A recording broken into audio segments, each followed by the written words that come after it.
السلام عليكم ورحمة الله تعالى وبركاته. الحمد لله رب العالمين والعاقبة للمتقين والصلاة والسلام على رسوله محمد وآله وصحبه أجمعين. ما بعد فقد قال الله تعالى في القرآن العظيم والفرقان المجيد بعد أعوذ بالله من الشيطان الرجيم بسم الله الرحمن الرحيم قل للمؤمنين يغضوا من أبصارهم ويحفظوا فروجهم ذلك أزكى لهم إن الله خبير بما يعملون. وقال النبي صلى الله عليه وسلم إن النظرة سهم من سهام إبليس مسموم من تركها مخافتي أبدلته إيمانا يجد حلاوته في قلبه أو كما قال عليه الصلاة والسلام. رب اشرح لي صدري ويسر لي أمري واحلل عقدة من لساني يفقهوا قولي ربي زدني علما سبحانك لا علم لنا إلا ما علمتنا إنك أنت العليم الحكيم. صدق الله العظيم. பெரும்பிற்கும் பெருமதிப்பிற்கும் உரிய எல்லாம் வல்ல அல்லாஹ்வின் நல்லடியார்களே, உலக நாடுகளில் எல்லா பெரும்பாவங்களும்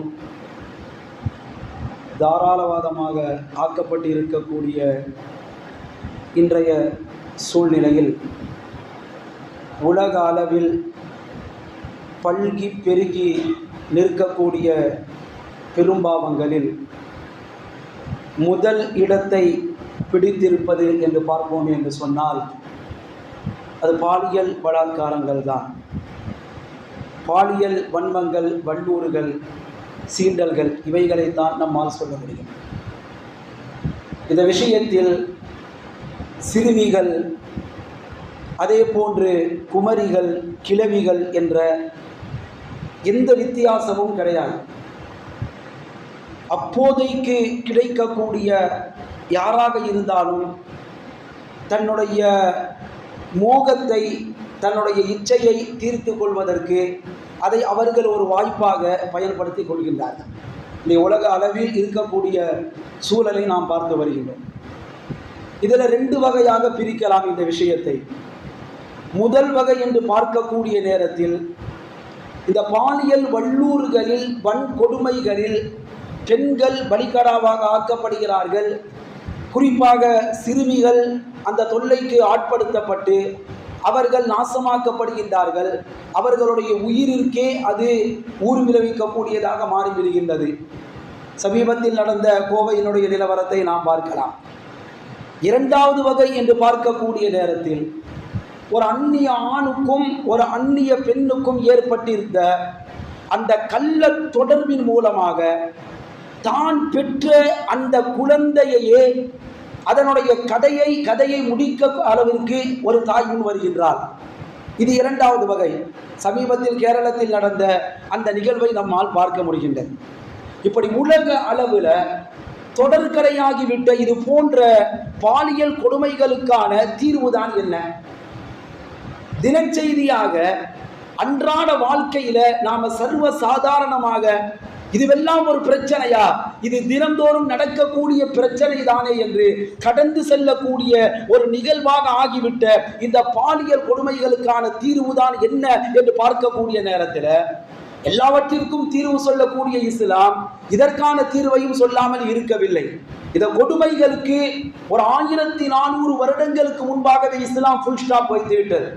நபிகளார் ஸல்லல்லாஹு அலைஹி வஸல்லம் அவர்கள் என்றைக்கு இஸ்லாத்தை கொண்டு வந்தார்களோ அன்றைக்கே அந்த பூமியில இருந்து, அந்த அரபிய தீபகற்பத்தில் இருந்து பெண்களுக்கு எதிரான எல்லா விதமான வன்கொடுமைகளும் வல்லூர்களும் வேரோடும் வேரடி மண்ணோடும் பிடுங்கி எரியப்பட்டதை, அப்படிப்பட்ட அந்த பார்வை சிந்தனை குழி தோண்டி புதைக்கப்பட்டதை நம்மால் பார்க்க முடிகிறது.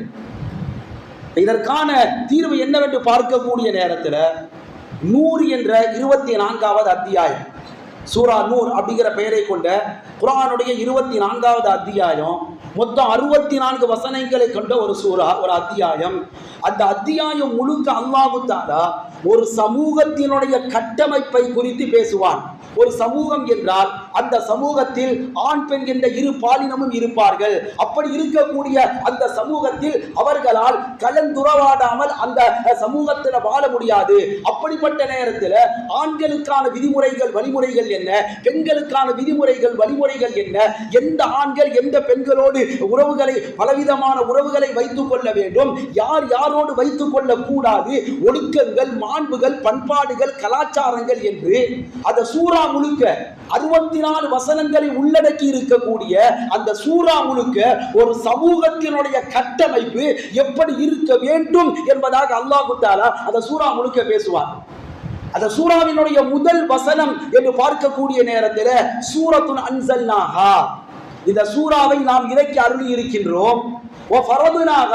இந்த சூராவினுடைய விஷயங்களை நடைமுறைப்படுத்துவதை நாம் கடமையாக்கி இருக்கின்றோம். இந்த சூராவில் நாம் இறக்கி இருக்கின்றோம் ஆயாத்தின் பஜ்ஜினாத், தெளிவான வசனங்களை இறக்கி வைத்திருக்கின்றோம். எதற்காக? லஅல்லகும் ததக்கரூன், நீங்கள் படிப்பினை பெற வேண்டும் என்பதற்காக. இது அந்த வசனத்தை, அந்த அத்தியாயத்தினுடைய முதல் வசனம். அதற்கு அடுத்த வசனத்தில் அல்லாஹ் தஆலா ஒரு சமூகத்தினுடைய கட்டமைப்பை குறித்து பேசாமல் ஒரு சமூகத்தினுடைய கட்டமைப்பை சீர்குலைக்கக்கூடிய மானக்கேடான செயல்களுக்கு கொடுக்க வேண்டிய தண்டனையை குறித்து பேசுகின்றார். சமூக கட்டமைப்பை குறித்து பேசல, அந்த சமூக கட்டமைப்பை எந்த செயல்கள் சீர்குலைக்குமோ அந்த செயல்களுக்கான தண்டனையை குறித்து அல்லாஹ் பேசுகின்றார். அஸ்ஸானியத்து வஸ்ஸானி ஃபஜிலிது குல்ல வாஹிதின் மின்ஹுமா மிஅத்த ஜல்தா, விபச்சாரம் செய்த ஆணோ பெண்ணோ யாராக இருந்தாலும் அவர்களுக்கு 100 கசையடி கொடுங்கள். சமூகத்தினுடைய கட்டமைப்பை சீர்குலைக்கக்கூடிய செயல்களுக்கான தண்டனையை பேசலாம். விபச்சாரம் செய்தது ஆணோ பெண்ணோ யாராக இருந்தாலும் 100 கசையடி கொடுங்கள். அடுத்து பேசுகின்றான், அந்த விஷயத்துல அவ்விருவர்களுக்கு தண்டனையை நிறைவேற்றக்கூடிய விவகாரத்தில் உங்களுக்கு உங்களை இரக்கம் பிடித்து விட வேண்டாம். நீங்க இரக்கப்படாதீங்க. 100 கசையடியா கொடுக்கிறது, இரக்கப்படாதீங்க. மட்டுமல்லாமல்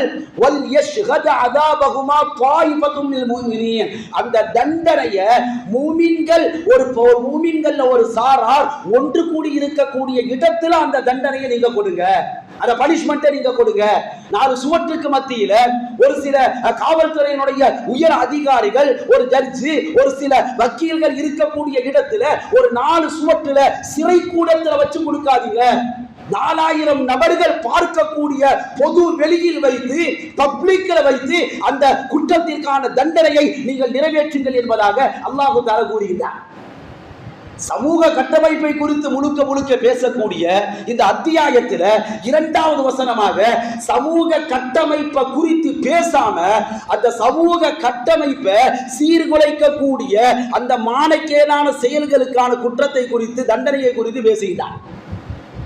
அல்லாஹ் தஆலா இந்த சூரா முழுக்க ஆண் பெண்களுடைய உறவுகள் எப்படி இருக்க வேண்டும், ஒரு ஆணோ பெண்ணோ அவர்களுடைய பார்வையை தாழ்த்துவது, பேணுதலாக வாழ்வது, ஒழுக்கமாக வாழ்வது, கற்பு நெறியோடு வாழ்வது, நன்னடத்தையோடு வாழ்வது, இப்படியான அந்த வழிமுறைகளை இந்த சூரா முழுக்க அல்லாஹ் தஆலா பேசுவான். எனக்கு ஹிஜாப்னு சொல்றோம்லங்க, ஹிஜாபு பெண்கள் அணிய வேண்டும், ஹிஜாப் அணிய வேண்டும். ஹிஜாபிற்கு எதிராக வரக்கூடிய அந்த ஹிஜாபிற்கு எதிராக வரக்கூடிய சட்டங்களை எல்லாம் நாம் இரும்பு கரம் கொண்டு எதிர்க்கக்கூடிய விதத்தில் தடுத்து நிற்கின்றோம். அந்த ஹிஜாபிற்கான முதல் கட்டளை அல்லாஹ் தஆலா ஆண்களுக்கு தான் இறக்கி வைக்கலாம், பெண்களுக்கு இறக்கல. ஹிஜாப்னு சொல்றோம். நம்முடைய சகோதரிய, நம்முடைய தாய, நம்முடைய மனைவிய, நம்முடைய மற்ற இஸ்லாமிய சகோதரிகளை ஹிஜாப் அணிய வைக்க வேண்டும் என்பதாக சொல்கின்றோம். அந்த ஹிஜாபை தூக்கி எறிந்தவர்களை நாம் பறிக்கின்றோம், சபிக்கின்றோம், அவர்களை நாம் சாபமிடுகின்றோம். அந்த ஹிஜாபை முதல்ல அல்லாஹ் தஆலா யாருக்கு இறக்குகின்றான் என்று சொன்னால் ஆணிற்கு தான், ஆண் வர்க்கத்திற்கு தான், ஆண் பாலினத்திற்கு தான் முதலாக ஹிஜாபினுடைய விஷயத்தை இறக்கிறான். ஹிஜாப்னா என்ன தெரியுமா?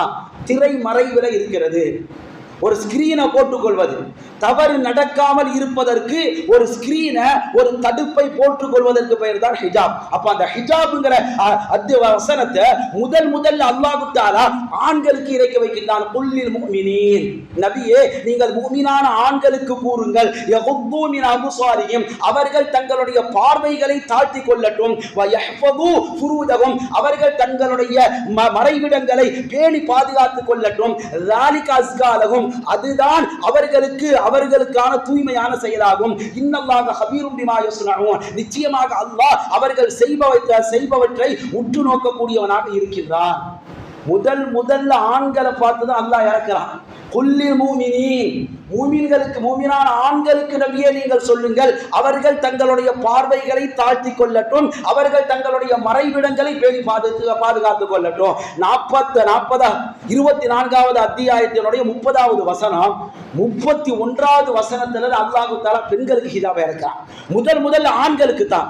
அப்ப தனி மனிதனுடைய ஒழுக்கம் பேணுவதாக இருக்கட்டும், சமூகத்தினுடைய ஒழுக்கத்தை பேணுவதாக இருக்கட்டும், பாலியல் குற்றங்கள் நடப்பதை தடுப்பதாக இருக்கட்டும், அதற்கு சிறந்த தீர்வாக ஆண் வர்க்கமோ பெண் வர்க்கமோ, ஆண் பாலினமோ பெண் பாலினமோ, அவர்கள் தங்களுடைய பார்வையை தாழ்த்த வேண்டும். அப்ப பாலியல் குற்றங்களுக்கான முதல் படி என்னவென்று பார்க்கக்கூடிய நேரத்தில் பார்வை. ஒரு ஆணாக இருந்தாலும் பெண்ணாக இருந்தாலும் அவர்கள் மற்ற எதிர் பாலினத்தை பார்க்கக்கூடிய பார்வை, அந்த பார்வையை கட்டுப்படுத்தி கொண்டாலே இன்னைக்கு சமூகத்தில் நடக்கக்கூடிய நிறைய தவறுகள் களையப்படும். பார்வையை தாழ்த்திக் கொள்வதனால சமூகத்தில் நடக்கக்கூடிய நடந்தேறி வரக்கூடிய நிறைய தவறுகள் அந்த பார்வையை தாழ்த்துவதன் மூலமாக தடுக்கப்படுகிறது. முஃபஸ்ஸிரீன்கள், இறைமறை ஆய்வாளர்கள் இதற்கு விளக்கம் தரக்கூடிய நேரத்தில் அல்லாஹ் தஆலா பார்வைக்கு திரையிடுங்கள் என்பதாக சொல்கின்றார். பத அல்லாஹுல் ஹிஜாப மினர் ரிஜால், இந்த திரையிடுவதை ஆண் வர்க்கத்தில் இருந்து முதலாக அல்லாஹ் தஆலா ஆரம்பிக்கின்றார். அவரல்லாஹுல் முஃமினீன அய்யகுது மின் அப்சாரிஹிம் அம்மா ஹர்ரம அலைஹிம், ஆண் வர்க்கத்தின் மீது எதுவெல்லாம் ஹராமாக்கப்பட்டிருக்கின்றதோ அவைகள்ல தங்களுடைய பார்வைகளை செலுத்த வேண்டாம், தாழ்த்தி கொள்ளுங்கள் என்பதாக அல்லாஹ் தஆலா ஆண் வர்க்கத்திற்கு கட்டளை இடுகின்றான். ஃபலா யன்துரு இலா மா அபாஹ லஹுமுன் நظر இலை, எதன் பக்கம் பார்ப்பது அவர்களுக்கு ஆகுமானதல்லவோ அதன் பக்கம் ஆண் வர்க்கத்தினர் பார்க்க வேண்டாம். ஒரு கால் பார்ப்பதற்கான தேவை ஏற்பட்டால் மின் கைரி கஸ்தின், எந்த விதமான தவறான கண்ணோட்டம் இல்லாமல் ஒரு ஹராமின் பக்கம் பார்ப்பதற்கான ஒரு சூழல் ஏற்பட்டால் உடனே அந்த இடத்திலிருந்து அவருடைய பார்வையை அவர் திருப்பிக் கொள்ளட்டும். இந்த ஆயத்துக்கு விளக்க தராங்க முஃபஸ்ஸிரீன்கள். ஜரீர் இப்னு அப்துல்லாஹில் பஜலி அப்படிங்கிற ஒரு பெயரை கொண்ட சஹாபி அவங்க அறிவிக்கிறாங்க, சஅல்துன் நபிய ஸல்லல்லாஹு அலைஹி வஸல்லம் அனில் நظரில் ஃபஜாஅ, தற்செயலாக திடீரென்று பார்க்கக்கூடிய பார்வையை பற்றி நபி அவர்களிடத்துல நான் கேட்கிறேன். யார சொல்ற, அதை பற்றி உங்களுடைய கருத்து என்ன? திடீர்னு பார்க்கக்கூடிய பார்வையை பற்றி உங்களுடைய கருத்து என்ன? தவறான ஹராமான தடுக்கப்பட்ட விஷயங்களின் பக்கம். அப்ப ஸல்லல்லாஹு அலைஹி வஸல்லம் சொன்ன செய்தி, ஃபஅமரனி அன் அஸ்ரிஃப பஸரி, என்னுடைய பார்வையை அந்த இடத்தை விட்டு திருப்பிக் கொள்ளுமாறு எனக்கு கட்டளையிட்டார்கள்.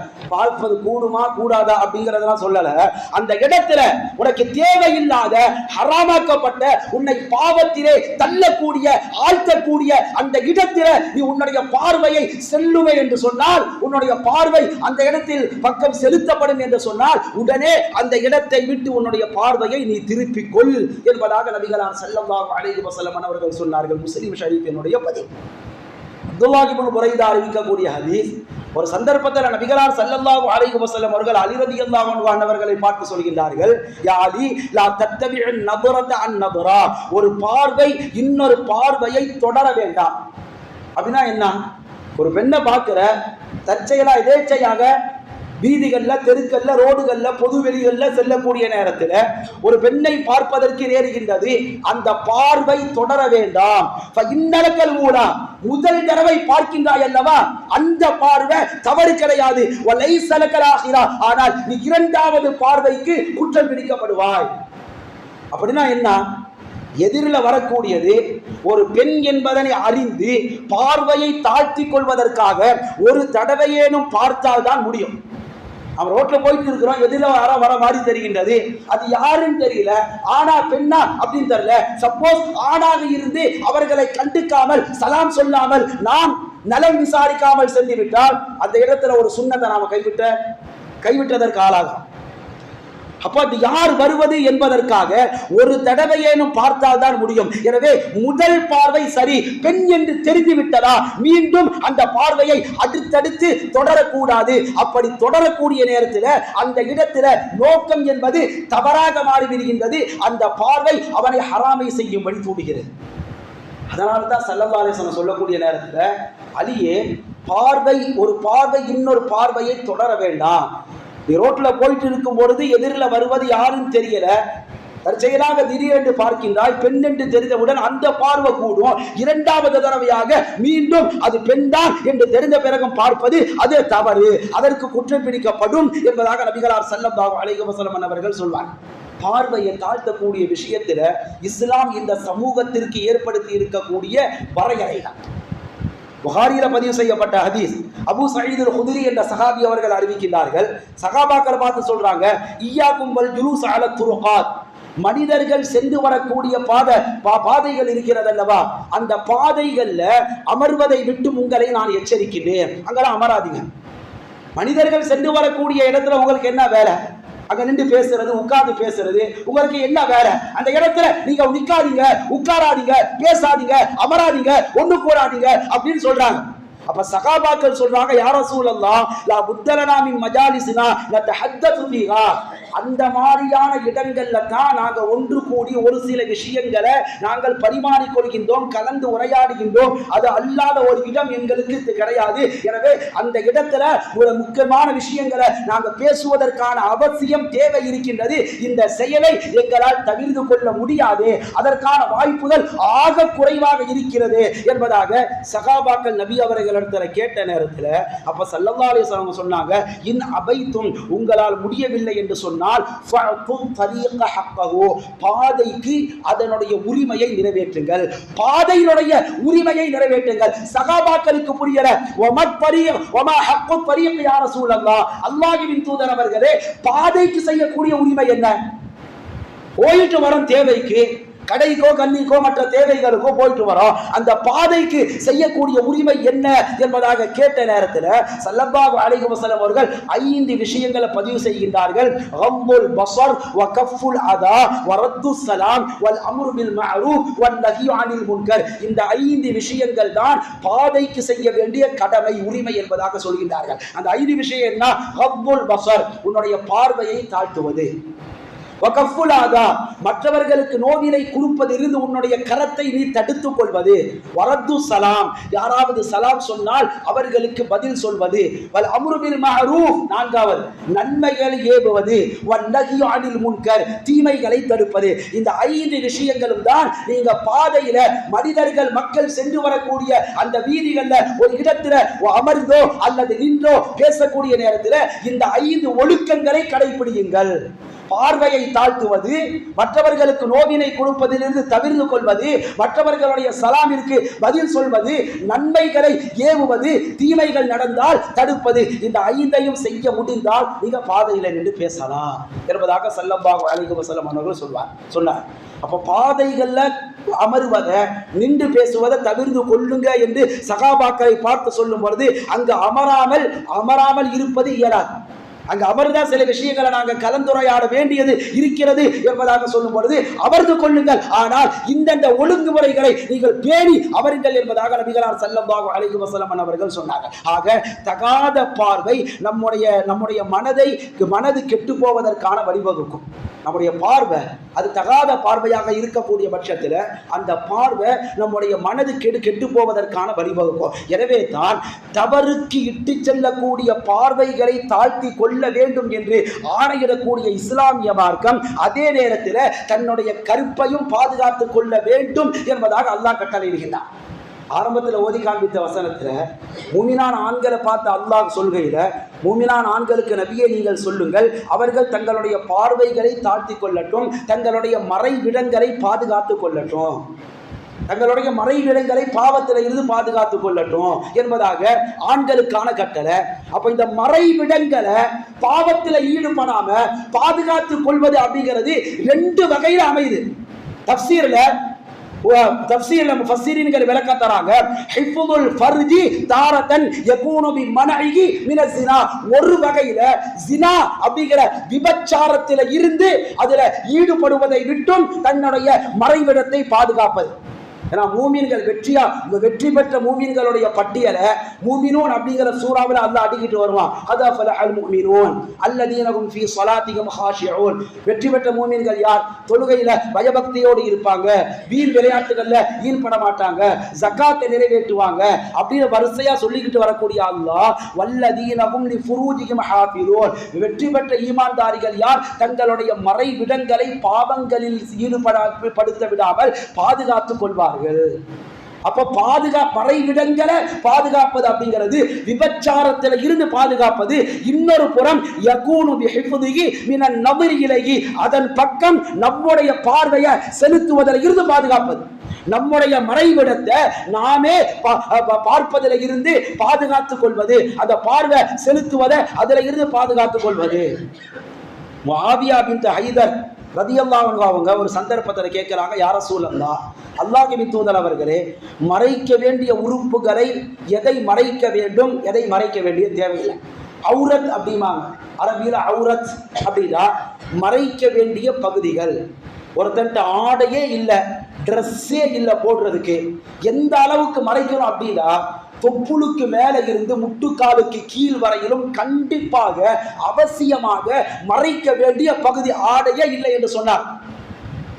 அப்ப இந்த அவுரத் அப்படிங்கிற அந்த மறைக்க வேண்டிய பகுதியில எதை மறைக்கலாம், எதை மறைக்க வேண்டியது இல்லை அப்படின்ற ஒரு சகாபி கேட்கக்கூடிய நேரத்தில் நபிகளார் ஸல்லல்லாஹு அலைஹி வஸல்லம் அவங்க பொதுவாக சொன்ன வார்த்தை இஹ்ஃபல் அவுரதக, உன்னுடைய மறைவிடத்தை நீ பாதுகாத்துக்கொள், இல்லா மின் ஜௌஜதிக அவ் மா மலக்கத் யமீனுக, வலக்கரம் பற்றிய உன்னுடைய பெண் அடிமையை தவிர, உன்னுடைய மனைவியை தவிர வேறு யாரும் உன்னுடைய மறைவிடத்தை பார்க்க வேண்டாம்.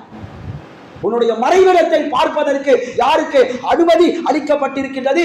ஒன்று உன்னுடைய மனைவி, நீ திருமணம் முடித்து ஹலாலான முறையில் வைத்திருக்கக்கூடிய உன்னுடைய மனைவி. இரண்டாவதாக நீ வலக்கரம் பற்றி பிடித்திருக்கக்கூடிய உன்னுடைய பெண் அடிமை. இவர்களை தவிர உன்னுடைய மறைவிடத்தை யாரும் பார்க்க வேண்டாம். அப்ப இஸ்லாமிய மார்க்கத்தினுடைய அடிப்படையில ஒரு கணவன் மனைவி, அந்த கணவன் மனைவி ஒருவர் மற்றவருடைய பாலுறுப்பை பார்ப்பதில் தவறு கிடையாது. ஆனால் ஒரு ஆண் மற்றொரு ஆணுடைய பாலுறுப்பையோ அல்லது ஒரு பெண் மற்றொரு பெண்ணுடைய பாலுறுப்பையோ பார்ப்பது கூடாது. அது இஸ்லாத்துல ஹராமாக்கப்பட்ட ஒன்று. சிகிச்சைக்காகவே தவிர அப்படி செய்யக்கூடாது. அப்ப தனிமையில எந்த அளவுக்கு சொல்லப்படுகிறது என்று சொன்னால், தனிமையில இருக்கக்கூடிய நேரத்தில் ஒரு மனிதன், ஒரு ஆடோ ஒரு பெண்ணோ தன்னுடைய பாலுறுப்ப கூட அவசியம் இல்லாமல் திறப்பது கூடாது, பார்ப்பது கூடாது. ஏங்க, ஏன் பாலுறுப்பு தானங்க, என்னுடைய மறைவிட தானே, நான் ஏன் பார்க்க கூடாது? என்னுடைய பகுதியை மற்ற பகுதியை நான் பார்ப்பதை போன்று அதை பார்க்கின்றேன். பார்க்க கூடாது. ஏன் பார்க்க கூடாது? தேவையில்லாம, காரணம் இல்லாம, அனாவசியம் இல்லாமல் தன்னுடைய மறைவிடத்தை திறப்பதோ பார்ப்பதோ ஒரு மனிதருக்கு, ஆணுக்கு, பெண்ணுக்கு கூடாது என்பதாக ஃபிக்ஹ் சட்டம், இஸ்லாமிய ஃபிக்ஹ் சட்டம் கூறுகிறது. அப்ப என்ன ரீசன் அப்படின்னு சொல்லக்கூடிய நேரத்தில் இதனால் அப்படி பார்ப்பதால் பாலியல் தவறுகள் நடப்பதற்கான வழி ஏற்படும். நான் சொல்றது ஃபிக்ஹ் சட்டம். இஸ்லாமிய மார்க்கத்தை பொறுத்தவரையிலும் அசிங்கமா பேசுவதுதான் தவறு. அசிங்கத்தை பற்றி பேசியே ஆக வேண்டும். நிறைய பேர் சில ஜும்மாவுடைய மேடைகளில் இது மாதிரியான ஃபிக்ஹ் சட்டங்களை பேசுவதை ஏற்றுக்கொள்றதுக்கான என்ன ஆலிம் சாஹிப் இப்படி பேசுறாங்க அப்படிங்கிற மாதிரியான தகவல்லாம் எனக்கு வந்திருக்கு. அசிங்கமா பேசுறது தான் தப்பு. அசிங்கத்தை பத்தி பேசிதான் ஆகணும். ஒரு பாலிகான ஆண் இருக்கு, பெண் இருக்கு, அவர்களுடைய அந்த அந்தரங்க விஷயங்களை பற்றி அவர்களுக்கு எடுத்து சொல்லி ஆகணும். ஒரு சகாபி ஒரு கன்னி பெண்ணை திருமணம் முடிக்காம ஒரு விதவை பெண்ணை திருமணம் முடித்து வந்திருப்பார். அப்ப ஸல்லல்லாஹு அலைஹி வஸல்லம் கேட்டாங்க, கன்னி பெண்ணை அல்லாஹ் பக்ரன் கன்னி பெண்ணை திருமணம் முடித்து இருக்க கூடாதா? அப்படி முடித்திருந்தா அவ உன்னோட விளையாடுவா, நீ அவளோட விளையாடுவ அப்படின்னா அப்ப ஜாலியா இருப்பீங்க அப்படிங்கிற மாதிரி சொன்னாங்க. அப்ப ஸல்லல்லாஹு அலைஹி வஸல்லம் அங்க அசிங்கமா பேசல, அசிங்கத்தை பத்தி பேசினாங்க. அப்ப இந்த இடத்துல இது மாதிரியான சட்டங்களை இந்த சமூகத்திற்கு எடுத்து சொல்லிதாக வேணும். அப்போ ஒரு ஆணோ பெண்ணோ தன்னுடைய மறைவிடத்தை பார்க்க கூடாது. இதனால் பாலியல் தவறுகள் நடப்பதற்கான வழிகள் ஏற்படும், விபச்சாரம் நடப்பதற்கான வழிகள் ஏற்படும். ஒரு பால் உறவு இன்னைக்கு அதை ரொம்ப டீசெண்டா இன்னைக்கு இருக்கக்கூடிய உலகம் சொல்லுதுங்க. இன்னைக்கு லெஸ்பியன் ஹோமோசெக்ஸ் இருக்குதுல, ஆணும் ஆணும் புணர்வது, பெண்ணும் பெண்ணும் உணர்வது, இன்னைக்கு என்னென்னமோ பேர் வைக்கிறாங்க. அதாவது தன் பாலின ஈர்ப்பாளர்களா, அவங்களுக்கு நாகரீகமா வார்த்தையை பயன்படுத்துறாங்களாம். தன் பாலின ஈர்ப்பாளர்கள் எல்ஜிபிடி அப்படிங்கிற ஒரு வார்த்தையை பயன்படுத்துவாங்க. நீங்க பார்த்துக்கலாம் சோசியல் மீடியாக்கள். LGBT lesbian, gay, bisexual and transgender அப்படிங்கிற அதனுடைய ஃபுல் மீனிங் இன்னைக்கு அதெல்லாம் பயன்படுத்துறாங்க. தன் பாலின ஈர்ப்பாளர்கள். அப்போ ஒரு பால் உறவுகள் ஏன் சுய இன்பம் அணிவிக்கக்கூடிய தவறுகளுக்கு கூட இந்த பார்வைகள் காரணமாகி விடலாம். எனவே ஒரு ஆணோ பெண்ணோ தனிமையில் இருக்கக்கூடிய பட்சத்தில் அவசியம் இல்லாம தேவையில்லாம தன்னுடைய மறைவிடத்தை தானே திறப்பதோ பார்ப்பதோ கூடாது என்பதாக ஃபிக்ஹ் சட்டம் சொல்கிறது. நபிகளார் ஸல்லல்லாஹு அலைஹி வஸல்லம் அவர்கள் சொல்வார்கள், 5 விஷயங்களுக்கு நீங்கள் பொறுப்பேற்றுக் கொண்டால், 6 விஷயங்களுக்கு நீங்கள் பொறுப்பேற்றுக் கொண்டால் சொர்க்கத்தை வாங்கி தருவதற்கு நான் பொறுப்பேற்றுக் கொள்கின்றேன் உங்களுக்கு. அந்த 6 விஷயம் என்ன? இதா ஹதஸ அஹதுக்கும் ஃபலா யக்திபு, உங்களை யாராவது பேசினால் போய் பேச வேண்டாம். முதல் விஷயம். உங்களிடத்தில் அமானிதமாக ஏதாவது ஒப்படைக்கப்பட்டால் அமானித மோசடி செய்ய வேண்டாம். இது இரண்டாவது. மூன்றாவது, உங்கள் யாராவது வாக்குறுதி கொடுத்தால் அந்த வாக்குறுதிக்கு மாறு செய்ய வேண்டாம். நான்காவது, அபுசாரக்கும், உங்களுடைய பார்வைகளை நீங்கள் தாழ்த்தி கொள்ளுங்கள் தவறுகளை பார்ப்பதை விட்டும். ஐதியக்கும், உங்களுடைய கரங்களை மற்றவர்களுக்கு நோவினை தருவதிலிருந்து நீங்கள் தடுத்துக் கொள்ளுங்கள். உங்களுடைய மறைவிடங்களை தவறுகளை ஈடுபடுவதில் இருந்து பாதுகாத்துக் கொள்ளுங்கள். இந்த 6 விஷயங்களை என்னால் செய்ய முடியும் என்பதாக நீங்கள் பொறுப்பு ஏற்றுக்கொண்டால் நாளை மறுமையில உங்களுக்கு சோனத்தை வாங்கி தருவதற்கு நான் பொறுப்பேற்றுக் கொள்கின்றேன் என்பதாக நபிகளார் ஸல்லல்லாஹு அலைஹி வஸல்லம் அன்னவர்கள் சொல்வார்கள். இந்த 6 விஷயத்தில் நபிகளார் ஸல்லல்லாஹு அலைஹி வஸல்லம் மென்ஷன் பண்ணி இருக்கக்கூடிய 2 விஷயம், ஒரு ஆணோ பெண்ணோ தன்னுடைய பார்வையை தாழ்த்தி கொள்வது, தன்னுடைய மறைவிடங்களை ஹராமில் ஈடுபடுத்தாமல் பாதுகாத்துக் கொள்வது. அதுல 2 விஷயம் அது வருது. கடைசியாக அல்லாஹு தஆலா அந்த வசனத்தை முடிக்கக்கூடிய நேரத்தில் ராலிக அஸ்காலகும், இதுதான் உங்களுக்கு சிறந்தது.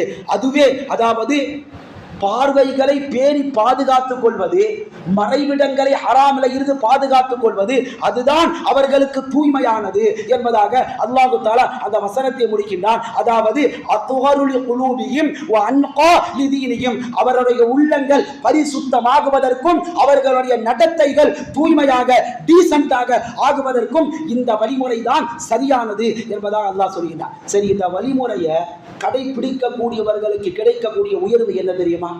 இந்த உலகத்துல பார்வையை தாழ்த்துவது, மறைவிடங்களை ஹராம்ல ஈடுபடுத்தாமல் பாதுகாத்துக் கொள்வது, இதனால் கிடைக்கக்கூடிய தரஜா என்ன தெரியுமா? உலமாக்கள் சொல்வார்கள், மன் ஹஃபிஸ பஸரஹு, யார் தன்னுடைய புறப்பார்வையை ஹராமிலிருந்து பாதுகாத்துக் கொள்வாரோ. புறப்பார்வை என்று சொன்னா நாம பார்க்கக்கூடிய இந்த பார்வை, நீங்க என்ன பார்க்குறீங்கன்னா உங்களை பார்க்கிறேன், ஒரு ஆண் ஒரு பெண்ணை பார்ப்பது, ஒரு பெண் ஒரு ஆணை பார்ப்பது, இது புறப்பார்வை. இந்த புறப்பார்வையை யார் ஹராம்கள்ல இருந்து பாதுகாத்துக் கொள்கின்றார்களோ அவுரஸகுல்லாஹு நூரன் ஃபீ பஸீரத்திஹி, அவருடைய அகப்பார்வையில அல்லாஹ் தஆலா ஒரு நூரை, ஒரு ஒளியை ஏற்படுத்துகின்றார். புறப்பார்வையை பாதுகாக்கக்கூடியவர்களுக்கு அகப்பார்வையினுடைய ஒளியை அல்லாஹ் தஆலா அதிகமாக்கின்றான், அதற்கு வாரிசுக்காரர்களாக ஆக்குகின்றான். ஹதீஸினுடைய பதிவு, நபிகளார் ஸல்லல்லாஹு அலைஹி வஸல்லம் அன்னவர்கள் சொல்வார்கள், ஒரு முஸ்லிம் பெண்கள் நிரம்பி இருக்கக்கூடிய சபையை நோக்கி அவருடைய பார்வை செல்கின்றது. ஒரு தடவை தான் போது, சும்ம யகுது பஸரஹு, பெண்கள் கூடியிருக்கக்கூடிய மஜ்லிஸா என்பதாக நினைத்து அவருடைய பார்வையை அந்த இடத்திலிருந்து திருப்பிக் கொள்கின்றார், தாழ்த்தி கொள்கின்றார். இவருக்கு கிடைக்கக்கூடிய தரஜா என்ன அப்படி பார்க்கக்கூடிய நேரத்தில், இல்லா அஹ்லஃபல்லாஹு லஹு இபாதத்தன் யஜிது ஹலாவத்துஹா, அவர் செய்யக்கூடிய வழிபாடுகள்ல இபாதத்துகள்ல இன்பத்தை அடையக்கூடிய, இன்பத்தை தேடிக்கொள்ளக்கூடிய வாய்ப்பை அல்லாஹ் வழங்குகின்றார். அந்நிய பெண்கள் கூடியிருக்கக்கூடிய இடத்தையோ ஒரு அந்நிய பெண்ணையோ பார்ப்பதில் இருந்து தன்னுடைய பார்வையை பாதுகாத்துக் கொள்ளக்கூடிய ஒரு முஸ்லிம், அவர் செய்யக்கூடிய அத்துணை விதமான இபாதத்துகளுக்கான சுவைய, டேஸ்ட, ருசியை அவர் அடைந்து கொள்வதை அவர் அனுபவபூர்வமாக பார்ப்பார். நபிகளார் ஸல்லல்லாஹு அலைஹி வஸல்லம் அவர்கள் சொன்னக்கூடிய ஹதீஸ் அகமதுல பதிவு. அப்துல்லா இப்னு மஸ்ஊத் அவங்க அறிவிக்கக்கூடிய ஹதீஸ், நபிகளார் ஸல்லல்லாஹு அலைஹி வஸல்லம் அவங்க சொல்வாங்க, இன்னன் நபரத சகுமுன் மின் சிகாமி இப்லீஸ் மஸ்மூம். மனிதனுடைய தகாத பார்வை, ஒரு ஆணையோ ஒரு பெண்ணையோ தகாத முறையில பார்ப்பது என்பது அது ஷைத்தானுடைய இப்லீஸினுடைய விஷம் தொய்க்கப்பட்ட, விஷம் தேய்க்கப்பட்ட, தடவப்பட்ட அம்புகள்ல ஒரு அம்பு. மண் தரகா மகாபதி, எனக்கு பயந்து அப்படிப்பட்ட தகாத பார்வையை யார் கைவிடுவார்களோ அபுதல் தகு ஈமானன் எஜிது ஹலாவதகு ஃபீ கல்பிஹி, அவர் கொண்ட அந்த ஈமானுடைய ருசியை அவருடைய உள்ளத்தால் உணர்வார். அவர் கொண்ட அந்த ஈமானுடைய ருசியினுடைய உயர்வு என்ன அப்படிங்கிறத அல்லாஹ் தஆலா அவருடைய உள்ளத்தால் உணர வைப்பான் என்பதாக நபிகளார் ஸல்லல்லாஹு அலைஹி வஸல்லம் அன்னவர்கள் சொன்ன அந்த தகவல் தபரானி என்ற ஹதீஸ் கிரந்தத்தில் பதிவு. அப்ப அந்த பார்வையை தாழ்த்துவது அப்படிங்கிறது இன்னைக்கு நடக்கக்கூடிய அத்துணை விதமான பாலியல் பலாத்காரங்களுக்கும், பாலியல் வல்லூறுகளுக்கும், சீண்டல்களுக்கும், கொடுமைகளுக்கும் முதல் தர தடையாக இஸ்லாம் கொடுக்கிறது. பார்வையை தாழ்த்துங்க. நாம் எல்லாம் அதிகமாக கேள்விப்பட்ட ஹதீஸ் தான், புகாரில பதிவு செய்யப்பட்ட ஹதீஸ், புகாரி முஸ்லிம்ல அபூ ஹுரைரா ரலியல்லாஹு அன்ஹு அவர்கள் அறிவிக்கின்றார்கள், கதபாலா இப்னு ஆதம் ஹல்லஹு மினஸ் ஸினா, அல்லாஹ் தஆலா விபச்சாரத்தினுடைய பங்கை ஆதமுடைய மகனின் மீது எழுதிவிட்டான். விபச்சாரத்தினுடைய பங்கை ஆதமுடைய மகனின் மீது எழுதிவிட்டான். அதிரக்கதாரி கலாம ஹாலத, சந்தேகமே இல்லாமல் அந்த பங்கை அந்த மனிதன், ஒவ்வொரு மனிதனும் அடைந்தே தீருவான். ஃபஸினல் ஐனை, இரண்டு கண்களுடைய விபச்சாரம், அந்நதுரு, அந்நிய பெண்களை பார்ப்பது. வஸினல் லிசான், நாவினுடைய விபச்சாரம், அல் மந்திகு, அந்நிய பெண்ணிடத்தில் பேசுவது. வஸினல் உதுனை, இரண்டு காதுகள் செய்யக்கூடிய விபச்சாரம், அல் இஸ்திமா, அந்நிய பெண்கள் பேசுவதை கேட்பது. வஸினல் யதை, இரண்டு கரங்கள் செய்யக்கூடிய விபச்சாரம், அல் பத்ஷு, அந்நிய பெண்ணை தொடுவது, பிடிப்பது. வஸினல் ரிஜ்லை, இரண்டு கால்கள் செய்யக்கூடிய விபச்சாரம், அல் ஹத்யு, அந்நிய பெண்ணை பார்ப்பதற்காக நடந்து செல்வது. வன் நஃப்சு தமன்னா வ தஷ்தகி, ஒரு மனிதனுடைய நஃப்ஸ், ஆத்மா இதற்காக ஏங்குகிறது, ஆசைப்படுகின்றது. வல் ஃபர்ஜு யுஸத்திகு தாலிக, அவனுடைய மறைவிடம் இதை உண்மைப்படுத்துகின்றது. ஸல்லல்லாஹு அலைஹி வஸல்லம் சொல்லக்கூடியது. இந்த ஹதீஸை கொஞ்சம் நல்லா டீப்பா நாம் கொஞ்சம் ஆய்வு செஞ்சு பார்த்தா, முதல்ல ஸல்லல்லாஹு அலைஹி வஸல்லம் சொல்வது இரண்டு கண்கள் செய்யக்கூடிய விபச்சாரம் பார்ப்பது. பார்வை என்பது ஒரு அந்நிய பெண்ணின் மீது செலுத்தப்பட்டு விட்டால் அடுத்து சொல்லக்கூடிய எல்லா செயல்களுமே ஆட்டோமேட்டிக்கா நடக்குது. ஒரு தவறான தகாத பார்வையை கொண்டு ஒரு அந்நிய பெண்ணை பார்த்து விட்டால் அங்க கண்ணி விபச்சாரம் செஞ்சிருந்தா அடுத்து லிசான் அந்த பெண்ணிடத்துல பேசுவதற்கு முனைகின்றார். இன்னைக்கு இருக்கக்கூடிய ட்ரெண்ட்ல நம்பர் வாங்குறது, நவுதுபில்லா, அல்லாஹ் பாதுகாக்கும், அந்த பெண்ணுடைய போன் நம்பரை வாங்குறது பேசுவதற்காக. அப்போ அந்த நாவினுடைய விபச்சாரம், அடுத்து காதுகளுடைய விபச்சாரம், அந்த பெண் பேசுவதை மனமுருகி மனம் லஜித்து கேட்பது. நான்காவதாக அந்த இரண்டு கரங்களுடைய விபச்சாரம், அந்த பெண்ணை தொடுவது. ஐந்தாவதாக இரண்டு கால்களுடைய விபச்சாரம், அந்த பெண்ணை பார்ப்பதற்காக, எங்கு இருந்தாலும் அந்த பெண்ணை பார்ப்பதற்காக நடந்து செல்வது.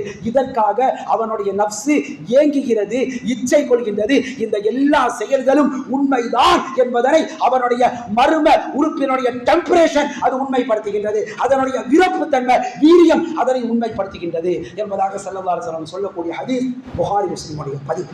அப்ப அந்த பார்வை இருக்கிறது அல்லவா, விபச்சார அல்லாஹ் தஆலா குர்ஆன்ல சொல்லும் பொழுது நீங்க விபச்சாரத்தை செய்யாதீங்கன்னு சொல்லல, விபச்சாரத்தை நெருங்காதீங்கன்னு அல்லாஹ் சொல்றான். வலா தக்ரபுஸ் ஸினா, நீங்கள் விபச்சாரத்தை நெருங்காதீர்கள். நெருங்குவதுனா என்ன? இந்த பார்வை, பேசுவது, கேட்பது, தொடுவது, நடந்து செல்வது, இச்சை கொள்வது, மோகம் கொள்வது, இவை அனைத்தையுமே மர்ம உறுப்பு உண்மைப்படுத்துவது, இவை அனைத்தும் சேர்ந்துதான் ஒரு மனிதரை விபச்சாரம் செய்ய வைக்கின்றது, தவறான செயல்ல ஈடுபட வைக்கின்றது. எடுப்புல ஒரு ஆணோ ஒரு பெண்ணோ அந்த செயலை செய்யறது கிடையாது.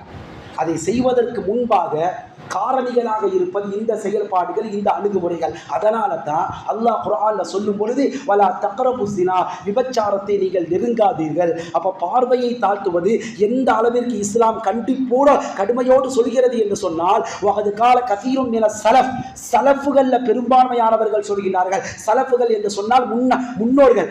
இன்னகும் கானு யன்ஹவுன அன் யஹித்தர் ரஜுலு பஸரஹு இலல் அம்ரதி. இதனால தான் ஒரு ஆண் மகன் இளம் திருவன் இளஞ்சிறுவனை உற்று நோக்குவதை கூட முன்னோர்கள் தடை செய்து வந்தார்கள். இளஞ்சிறுவன் அம்ரது என்பதாக அரபியில கூறுவாங்க.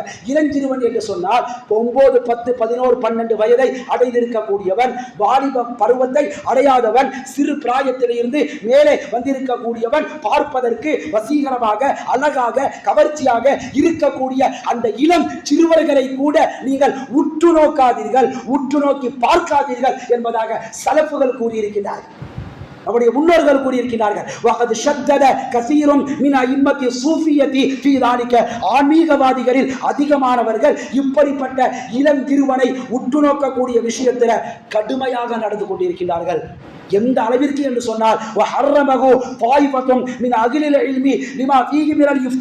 அறிஞர்கள்ல ஒரு சாரால் இந்த இப்படிப்பட்ட இளம் சிறுவர்களை பார்ப்பதில் தவறு நடப்பதற்கான இடம் இருப்பதால் இப்படிப்பட்ட பார்வை அது ஹராம் என்பதாக உலமாக்கள் ஒரு சாரார் சொல்லியிருக்கிறார். இளம் சிறுவர்களை தகாத பார்வைகளை கொண்டு பார்ப்பது கூட அது ஹராம். அன்னைக்கு யோசிச்சிருக்கலாம், அன்னைக்கு வந்து சிந்திச்சிருக்கலாம் மனிதர்கள், இருந்த மனிதர்கள். ஒரு ஆண்மகன் தன்னுடைய பாலினத்தோடைய தவறான ஒரு தொடர்பை வைத்துக் கொள்ள போகின்றான். எனக்கு நடக்கிறதா இல்லையாங்க? அதற்கென்று ஒரு மாதத்தை ஒதுக்கி, அதற்கென்று ஒரு நாளை ஒதுக்கி, அதற்கென்று ஒரு இடத்தை ஒதுக்கி, அதற்கென்று ஒரு வருணம் என்பதாக, வானவில் என்பதாக ஒரு டிசைனை ஒதுக்கி அந்த நாளை கொண்டாடுகிறார்கள். தன் பாலின ஈர்ப்பாளர்கள், லெஸ்பியன், ஹோமோசெக்சுவல் ஈடுபடக்கூடியவர்கள். அப்ப அந்த பார்வையை கூட இஸ்லாம் தடுக்கிறது. எனவே உலகத்தில் ஆண்களுடைய வாழ்க்கை நிலை என்று பார்க்கக்கூடிய நேரத்தில் வீட்டில் குறைவான நேரமும் வெளியில அதிகமான நேரத்திலும் ஆண்களுடைய வாழ்க்கை கழிகின்றது. வேலை, உத்தியோகம், அவர்களுடைய படிப்பு, அலுவலகம், உழைப்பு, விவசாயம், அரசியல், பயணம் என்று வாழ்க்கையே வெளி உலகத்தால் என்று இருக்கக்கூடிய ஆண்களுக்கே அவர்களுடைய பார்வையை தாழ்த்த வேண்டும், அவர்களுடைய மறைவிடங்களை பாதுகாக்க வேண்டும் என்பதாக இவ்வளவு கட்டுப்பாடுகளும் கடமைகளும் உள்ளது என்று சொன்னால் பெண்களுக்கு அல்லாஹ் தஆலா ஆண்களுக்கு ஹிஜாபை சொல்லக்கூடிய நேரத்தில் நீங்க உங்களுடைய பார்வையை தாழ்த்திக் கொள்ளுங்கள், உங்களுடைய மறைவிடங்களை பேணி பாதுகாத்துக் கொள்ளுங்க. 2 விஷயத்தோட முடிக்கலாம். இதை நீங்க செஞ்சிட்டீங்கன்னா நீங்க பாதுகாக்கப்படுவீங்க. அடுத்த வசனத்தில் அல்லாஹ் தஆலா பெண்களை குறித்து சொல்லும் பொழுது உங்களுடைய பார்வையை தாழ்த்திக் கொள்ளுங்கள், உங்களுடைய மர்ம உறுப்புகளை பேணி பாதுகாத்துக் கொள்ளுங்கள், உங்களுடைய அலங்காரத்தை நீங்க வெளிப்படுத்த வேண்டாம். யாருக்கெல்லாம் வெளிப்படுத்தணும், யாருக்கெல்லாம் வெளிப்படுத்தக்கூடாது, யாரிடத்துல சகஜமா பேசணும், இடத்துல சகஜமா பேசக்கூடாது என்ற ஒரு நீண்ட வசனத்தில் ஒரு பட்டியலையே அல்லாஹ் தஆலா பெண்களுக்கு தருகிறார். அப்படிப்பட்ட பெண்கள் எனக்கு ஃபெமினிசம், பெண்ணியம் அப்படிங்கிற பெயர்ல இஸ்லாம் சொல்லி இருக்கக்கூடிய எல்லா விதமான கட்டுப்பாடுகளையும் வேலிகளையும் அவர்கள் பிரித்து கிழித்து வெளியே வந்ததினுடைய விளைவு இன்றைக்கு சிறுமிகளை கூட விட்டு வைப்பதில்லை.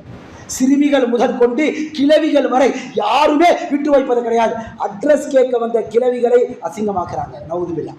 இன்னைக்கு எப்படிப்பட்ட ஒரு பார்வை நாம சோசியல் மீடியாக்களை பார்த்துட்டு தான் இருக்கிறோம். அட்ரஸ் கேட்க வந்த ஒரு வயது முதிர்ந்த மூதாட்டிங்க 55, 60 அந்த ஒரு மூதாட்டியை அசிங்கப்படுத்தி இருக்கிறார்கள் என்று சொன்னால் இவர்களுடைய பாலியலுக்கான வல்லூர்கள் எந்த அளவிற்கு வளர்ந்து உலகம் முழுக்க வியாபித்து அதே சிந்தனையில இன்னைக்கு பார்க்கக்கூடிய ஒரு கேவலமான வாழ்க்கை முறையை இன்னைக்கு உலகம் உருவாக்கி வைத்திருக்கிறது என்பதனை நாம் சிந்தித்து பார்ப்பதற்கு கடமைப்பட்டிருக்கின்றோம். எனவே இல்லாமல் அல்லாஹ்வின் நல்லடியார்களே, இது நடக்கக்கூடிய பள்ளிக்கு பெருகி இருக்கக்கூடிய பாலியல் குற்றங்களுக்கான தீர்வு, முதல் தீர்வாக இஸ்லாம் சொல்வது உங்களுடைய பார்வையை நீங்கள் தாழ்த்திக் கொள்ளுங்கள். உங்களுடைய பார்வைகளை, அசிங்கங்களை, அனாச்சாரங்களை, ஹராம்களை பார்ப்பதில் இருந்து உங்களுடைய பார்வைகளை தாழ்த்தி வாழுங்கள் என்பதாக அல்லாஹ் சொல்கின்றார். எனவே எல்லாம் வல்ல அல்லாஹ்வின் நல்லடியார்களே, இஸ்லாமிய மார்க்கம் ஒழுக்கமான, உயர்மான, கண்ணியமான வாழ்க்கைக்கு என்ன விதமான வழிமுறைகளை நமக்கு கற்றுத்தந்து இருக்கின்றதோ அப்படிப்பட்ட அந்த வழிமுறைகளை நன்முறையிலே பேணி வாழ்ந்து நாளை மறுமையிலே ஈருலகத்திலும் மேன்மை பெற்ற வெற்றி பெற்ற மேன்மக்களுடைய கூட்டத்தில் அல்லாஹ் தஆலா நம் அனைவரையும் ஆக்கி அருள் பாலிப்பானாக என்ற உயர்ந்த பிரார்த்தனையோடு என்னுடைய உரையை நிறைவு செய்கின்றேன். அஸ்ஸலாமு அலைக்கும் வரஹ்மத்துல்லாஹி தஆலா வபரகாத்துஹு.